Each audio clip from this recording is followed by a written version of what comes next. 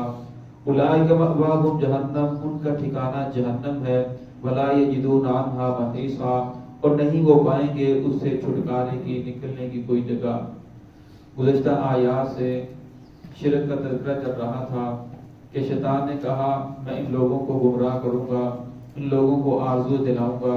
اور یہاں اس نے اپنی بات کو واضح کر دیا کہ میرا گمراہ کرنے کا طریقہ کار کیا ہے۔ تو اس نے فرمایا طریقہ کار یہ ہے کہ میں انہیں گمراہ کروں گا اللہ رب العزت کے راستے سے، انہیں آرزو دلاؤں گا، کوئی بات نہیں، اللہ تو بڑا رحیم ہے، وہ بڑا بخشنے والا ہے، وہ غفور الرحیم، ابھی تو تیری عمر 50، ابھی تو تیری عمر 30 سال ہے، ابھی 40 سال، ابھی تو 50 سال ہے، تو بڑی بڑی عمر پڑی ہے، کوئی بات نہیں، معافی مانگ لیں گے، توبہ کر لیں گے، تو معاف کرنے والی ذات ہے۔ تو شیطان کہتا ہے میں آرزو دلاتا رہوں گا، آرزو دلاتا رہوں گا، وہ توبہ نہیں کریں گے، سیدھے راستے کے اوپر نہیں آئیں گے، اپنے آپ کو غلط راستے کے اوپر چلائے رکھیں گے، دل کے اندر یہ بات تو ہوگی کہ میں غلط کر رہا ہوں، لیکن وہ کہتا ہے کہ میں آرزو دلاؤں، کوئی بات نہیں، ابھی تو بڑی عمر پڑی ہے، ابھی تو نے کچھ دیکھا ہی نہیں، ہم توبہ کر لیں گے، اللہ بڑا معاف کرنے والی ذات ہے۔ وَلَأُضِلَّنَّهُمْ فرمایا میں انہیں گمراہ کروں گا، حق سے بھٹکا دوں گا، عقائد کے بارے میں طرح طرح کی خرافات پیدا کر دوں گا، اگر ایسا ہو جائے تو ایسا ہونا چاہیے، قیامت کے بارے میں ان کے بعد خرافات پیدا کر دوں گا، ختم نبوت کے بارے میں خرافات پیدا کر دوں گا۔ اب انہیں سمجھ ہی نہیں آئے گی کہ ختم نبوت کیا ہے، نبوت وسلم کی ختم ہو چکی ہے، یہ جو نیا فتنہ کھڑا ہو چکا ہے یہ حق ہے، یہ اس طرح کی یہ بات حق ہے، اب رسول اللہ صلی اللہ علیہ وسلم نے یہ فرمایا ہے، اب قبر کو سجدہ کرنے کے اندر کیا حرج ہے، یہ تو میں تعظیم کے لیے کر رہا ہوں، فرشتوں نے بھی تعظیم کے لیے آدم علیہ السلام کو سجدہ کیا تھا۔ فرمایا جو شیطان ہے انسان کے دل کے اندر شکوک و شبہات پیدا کرتا ہے، پھر شکوک و شبہات پیدا ہونے کے بعد پھر انسان آہستہ آہستہ اللہ رب کی ذات سے دور ہوتا چلا جاتا ہے۔ وَلَأُمَنِّيَنَّهُمْ اسے انسان کو آرزو دلاتا ہے، ابھی تو تیرے بچے ہیں، تیرے پاس تو گھر بھی نہیں ہے، تیرے پاس گھر ہونا چاہیے، تیرے پاس فلاں ضرورت نہیں ہے، پھر وہ دیکھتا نہیں جائز ناجائز، وہ دیکھتا یہ حلال ہے یہ حرام ہے، پھر وہ اپنی خواہش کو اپنی آرزو کو پورا کرنے کے لیے ہر طریقہ حربہ اختیار کرتا ہے، چاہے وہ اسلام کے اندر جائز ہو یا ناجائز ہو۔ وَلَآمُرَنَّهُمْ شیطان کہتا ہے کہ پھر میں انہیں حکم دیتا ہوں، فَلَا يُبَتِّكُنَّ وہ کاٹتے ہیں آذَانَ الْأَنْعَامِ اپنے جانوروں کے کانوں کو۔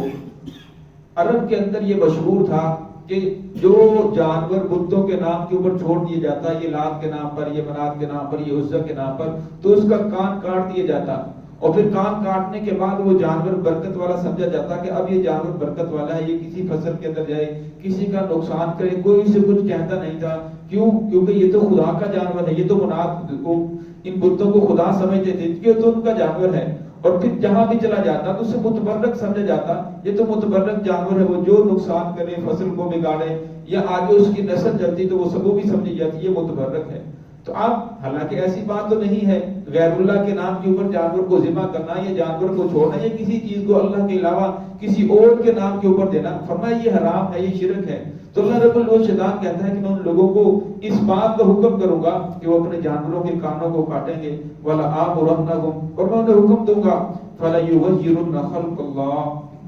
کہ وہ اللہ رب العزت کی خلقت کو ہی تبدیل کر کے رکھ دیں گے۔ اب خلقت کو تبدیل کرنا کیسا ہے؟ فرمایا جو اللہ رب العزت کی ذات نے جس سے مرد پیدا کیا ہے وہ عورت بننے کی کوشش کرے گا، اور اللہ رب العزت ذات نے جس کو خاتون پیدا کیا ہے، عورت پیدا کیا ہے، وہ اللہ رب العزت کی نافرمانی کر کے مرد بننے کی کوشش کرے گی۔ اس طرح فرمایا اللہ کی خلقت کو تبدیل کرنے کی لوگ کوشش کریں گے۔ وَمَن يَتَّخِذِ الشَّيْطَانَ وَلِيًّا اللہ رب العزت شیطان کو فرمایا کہ ان عبادی لیس لک علیہم سلطان جو میرے بندے ہیں، جو میری ماننے والے ہیں، تیرا ان کے اوپر کوئی داؤ نہیں چلے گا، تیرا ان کے اوپر کوئی بس نہیں چلے گا۔ اور فرمایا جو تیری مان کر چلیں گے، فرمایا وَإِنَّ جَهَنَّمَ میں ان کو جہنم کے اندر ڈال دوں گا، ان تمام کے تمام سے جہنم کو بھر دوں گا۔ وَمَن يَتَّخِذِ الشَّيْطَانَ وَلِيًّا فرمایا جس نے شیطان کو اپنا خیر خواہ سمجھ لیا، ولیًا دوست بنا لیا، اپنا ہمسر بنا لیا کہ یہ میرا دوست ہے، یہ میری مدد کرے گا، من دون اللہ اللہ رب العزت کی ذات کو چھوڑ کر، فقد خسر خسرانا مبینا فرمایا اس نے تو اپنی دنیا اور آخرت کو تباہ و برباد کر لیا۔ فرمایا اس کی دنیا بھی تباہ ہو جائے گی، آخرت بھی برباد ہو جائے گی۔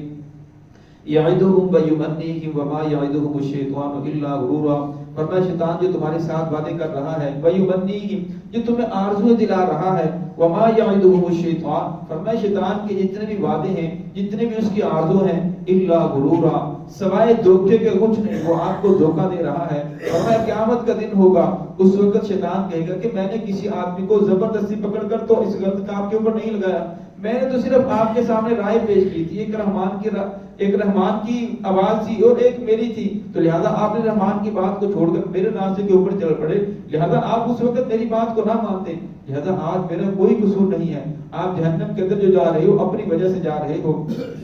اولئک مأواہم جہنم، اللہ رب العزت فرماتے ہیں کہ یہ لوگوں کو حق پاک پہنچنے کے باوجود پھر بھی وہ حق کی طرف نہ آئے، انہوں نے حق کو ٹھکرا دیا، فرمایا ان کا ٹھکانہ جہنم ہے، ولا یجدون عنہا محیصا، فرمایا اس سے نکلنے کا چھٹکارے کی کوئی جگہ نہیں ہے جب انسان جہنم کے اندر چلا جائے گا۔ دعا ہے کہ اللہ رب العزت تمام مومنین تمام مومنات کو اس سے محفوظ فرمائے۔